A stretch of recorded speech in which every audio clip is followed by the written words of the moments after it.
Let's make $1 billion today, guys.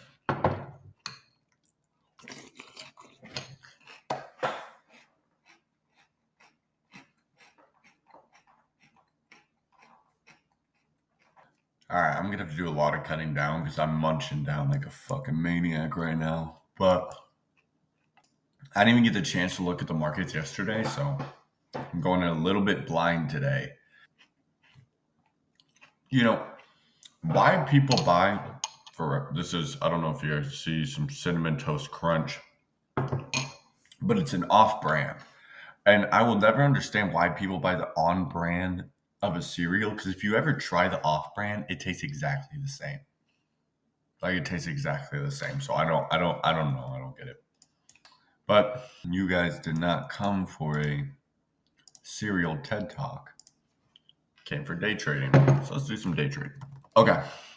So looking at the markets, what do we see going straight in? We see that price is bullish. We just had a retracement to target these internal lows. Boom, boom, I'll mark it out so it's easier to visualize. Took out these. Not sure if we took out these. Yes, we did. Took out these. Then I think these were also another set of lows. Okay, we missed those. Took out these internal lows. Took out that internal low. And now price is rejecting back to the upside, which is good. And we are probably targeting these external highs, because what does price do? It moves from internal to external. So we'll go from a fair value gap, order block, breaker block. It'll go from one of those out to a zone of liquidity to sweep out before it goes back internal and then back to external. That is how the markets move. So we just took out our internal lows on a higher time frame. So now, zoom in a little bit more. What do we see? What is price giving us? Okay, so we have an order block here.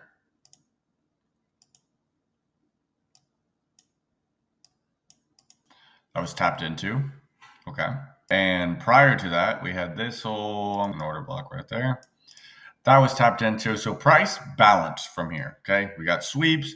We got good rejection back into a fair value gap as well. Price is very much protected up till this point. Price should not need to come back down here. We got sweeps. We got inverse fair value gaps out the ass. And we got a fair value gap holding bullish structure all the way back up here. Anything below this point, we'll say below this inverse or this fair value gap, should not need to be retested. So we could comfortably put stops in this area and not have to worry about getting stopped out unless the bigger picture is to continue lower. If we are continuing higher, price should not be coming down over here. Now, of course, we react to price. We do not predict price. So if it does, then we go from there. But now that we know that we are in bullish structure, we see prices went from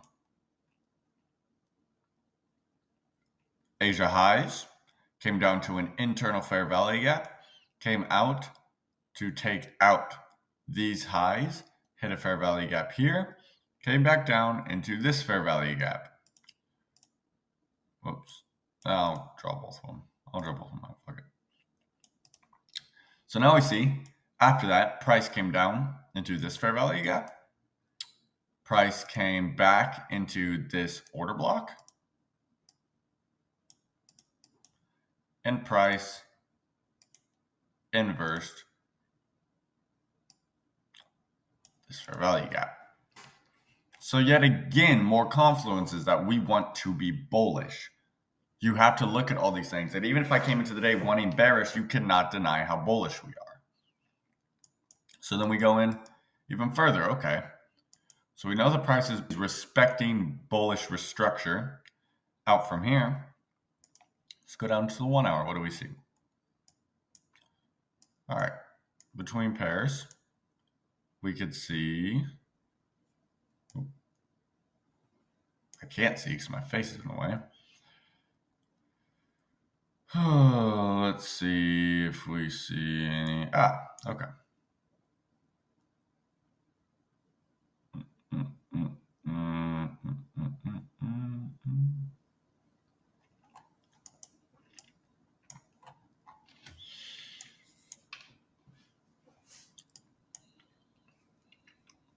Okay, so coming up from here, we see there's a clear 1 hour fair value gap here on NQ.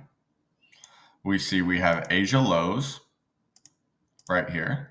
Then we have London lows right here. Now, if we are bullish and price wants to gather liquidity to allow it to move further bullish, we need to take out some internal key levels.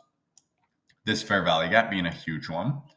Now, we did just already hit and respect this fair value gap. So price does have the potential to just run up. And if that is the case, then there's no entries to be found. Then we won't trade. Point blank period. Price can go. So if you're bullish, price can go in your direction and you could still not catch a trade. If it just shoots up and you're bullish and you're like, oh, let me catch the ride, that is not a valid way of trading just because it's matching your bias and going up. You need to have confluences and you need to have conviction behind the trades that you are taking. So price is bullish right now. We held this fair value gap. For me to take a trade, this is what I'm going to want to see today. I'm going to want to see price from here at 10 a.m. because we do have 10 a.m. news. Come down. Where's 10 a.m.? Tap into this fair value gap, sweep this liquidity, and then show that it wants to reject. Boom, boom. Then I want to see it inverse this fair value gap. And then at that point, I will either enter my trade or I will wait for a third confluence on this leg, extension leg, to come down, be hit, and then I will target whatever areas of liquidity we mark out right now. Because that would look like if there was a fair value gap, boom, boom, boom, and we entered a trade like this with stops below wherever that thing was. Then we come up and target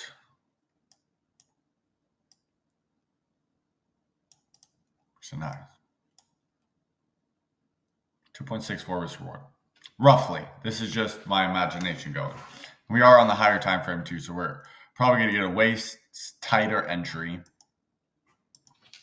Honestly, I didn't realize that we were still looking at the 1 hour, if I'm being completely honest. Let's zoom into the 15-minute. With this still in mind. Okay, because that's a lot to do in one day, especially on a Friday, end of week, when price is a little bit less volatile. Having all this happen in this span might be a little bit bold. Let's see where 10 a.m. is. 10 a.m. We stop trading at 11:30 because that's when we creep up on lunchtime and we do not want to be trading during noon. So this is our trade window. So this is what I expect to happen for the day. Then I'm not going to be taking a trade for the majority of this. Likely, I'm not going to be catching this high of a move. So what can we see lower? We still see, okay, we want price to come down in either pre-market or right when market opens. Tap into this fair value gap, show some rejection, and price is fractal. So everything that I just wanted to see up there is going to happen on a lower time frame. Come up, come back in, and then come up to these points. Now, I think for the day, for the tradable day, we at least make it up to London highs and Asian highs. Relative equal highs, both highs of the previous sessions. It's a good draw on liquidity. So with that in mind, depending on where we linger for the time being for price open, let's get that back. 10 a.m. opens, we're in this fair value gap. We can look for trades to come down and target this low and this low because they're relative equal lows. And when you have relative equal lows, you can target the lower of the two. It almost always gets hit. So we could find a trade depending on how quickly price moves and where it wants to move to. We could enter a trade from here down to this with full take profit up to here. Looking like this is probably going to be a little bit worse of a risk reward unless we get some sort of smaller time frame movement right there. Or we wait for price to come down here. After it rejects, does this thing here. Boom, boom. come and target these highs. We have a trade that looks like this. So you can have mixed biases on the day if you have strong conviction for price going in both directions, because then you are just reacting to what price is giving you. I'm not just saying I'm going to long or short whenever I feel like it. I will short if price is up here by market open. I will long if price comes down here by market open. And that's something we're just going to have to wait. We'll wait till 10 a.m. and we'll see where we're at. I will check back in at that time. So this is a situation where now we reevaluate. Because look, both of what I wanted was either to come into this fair value gap, come down, and then come up and take London and Asian highs, or to come straight down and then come up and take London and Asian highs. And we did that pre-market. So now we have to reevaluate where we want price to go. And that is why you show up early. Okay? Because it is 9:40.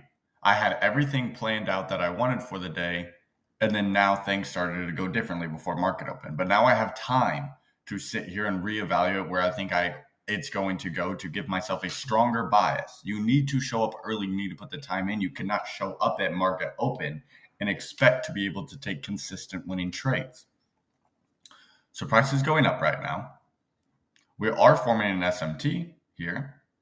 So I'm going to reevaluate, and I will come back once I have my new game plan. So it's a little bit into past the news, 10:05 now, 5 minutes past. I'm looking at market.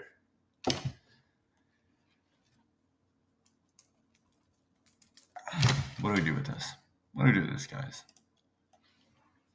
Price just ripped. Just kept on one direction. Didn't feel like stopping, which is expected for 10 a.m. But look, that's 10 a.m. news. So all of this was prior to news. We made that jump.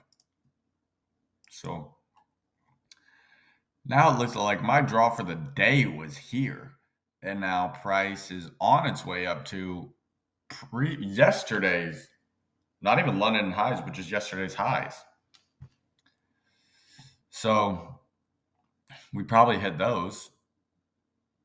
And unless we come down and tap equilibrium, and then if we were to trade off that, off equilibrium, and then off of an order block here, which I don't see us doing prior to us taking that, if I'm being 100% honest, then there's no trade for today.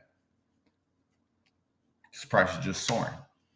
So unless we manage to come do this and then this, highly unlikely, there's no trade setup for today. That's a 1% chance that does that. So and we also got this over here. If this were to start reversing on ES,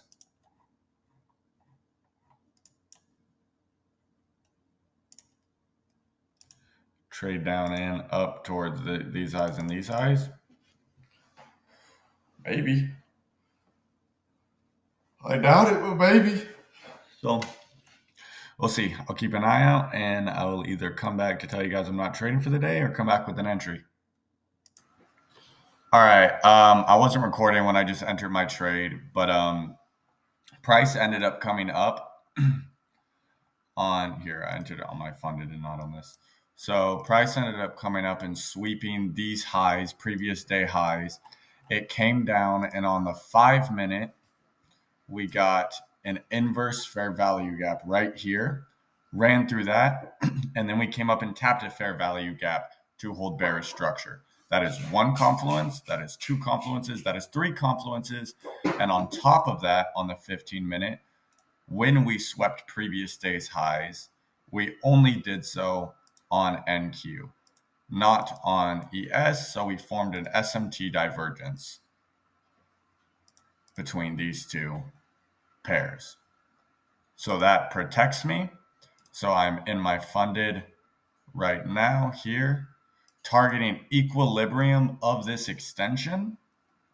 I targeted this low sitting right at equilibrium for a risk reward of, let's see what that is, for a risk reward of 1 to 3.6. So we patiently waited throughout market open, throughout news, throughout all of this bad price action, and we will see where this takes us now.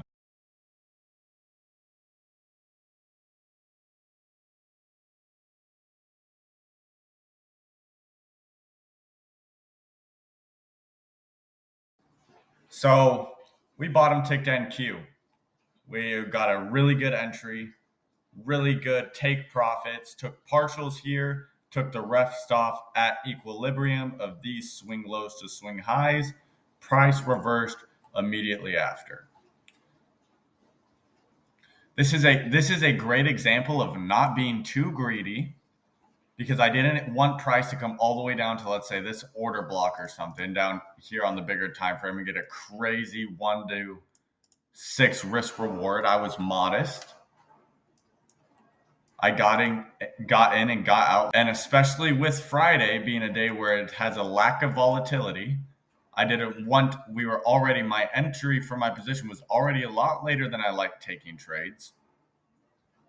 It was at 11:08 I entered. I don't trade any later than 11:30, but also the macro is from 9:50 to 10:30, which is, this is the macro. This is when price is most optimal, most volatile. You have the best chance for entry right in this zone here. And we were well outside of that. We were a good half hour past that, but I waited for my entry. And this is why you can't textbook follow models and expect them to play out 100% of the time the way you have. There is no sticker book copy and paste way of trading where you say, okay, I wait for this, and then I enter. This, and I enter. You have to look at the markets, what they're telling you. You have to look at the history. You have to look at the context of what price is doing. I was still overall high time frame bullish, and I still am. Looking at this, still rejecting at this, I expect all of this to hold, and I expect us to come up and take these highs. But do I expect that to happen in one day? Absolutely not. So you scale in, say, okay, if I want price to come up here, what must we do first?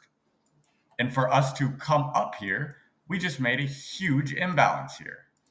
Price is extremely overextended. It needs to rebalance itself before it goes up. It cannot just go up infinitely. And so if it wants to gain the liquidity necessary to push up, what must it do? It must come down and it must take out internal liquidity. It must take this fair value gap. It must hit equilibrium. It must take this low, scaling it on the 5-minute. This is the most prominent low within this fair value gap. And then there's another low resting right here, not a prominent one, but it is literally right on equilibrium, bouncing out equilibrium and taking out an internal low. That's all it needs to then continue higher. We're not coming lower than this. I don't think so, at least. I don't see us needing to come down here. I think we chop back up to the upside, and then we take out these highs that we initially had wanted. That's probably going to be next week, what we're looking for next week. But for now, this is all we needed. Model, in and out. Boom. We waited for, if we go back here, you guys can see my face as well. If we go back here, it's literally, price is literally telling you, hey, it's about to retrace. We have a crazy SMT form on the 15, impossible to miss, coming down into the 5-minute. After sweeping that, immediately reject back to the downside. We inverse this fair value gap, disrespecting that. There's no fair value gaps down here for it to come to after that. This was the only reason for it to make this retracement if it wanted to continue bullish. It closed beneath it, verified we are no longer in bullish structure. We're going bearish now. And then what do we do? Then we came up into this fair value gap, entered my position on the entry of this fair value gap, stops above the candle necessary behind there for it to be protected right here. And the 3-candle pattern, that's where our stops are. And then we target that equilibrium. This isn't what my trade was here. It was here. Or right here. You see it on my funded. Then we target equilibrium. The price gets hit. This is A plus setup. I'll say A setup, not A plus, because we traded a little bit later in the day. We traded around 11, which is still within my trading hours, but the further into the day you get, the less likely of winning a trade it becomes. So I'll say an A setup for this, not 100% A plus, but it was there. It was there in price action just a little bit later in the day. So I'm going to go back. I'm going to study this, journal this, note what I must do for next time. And we'll see what happens next week. Catch you guys later.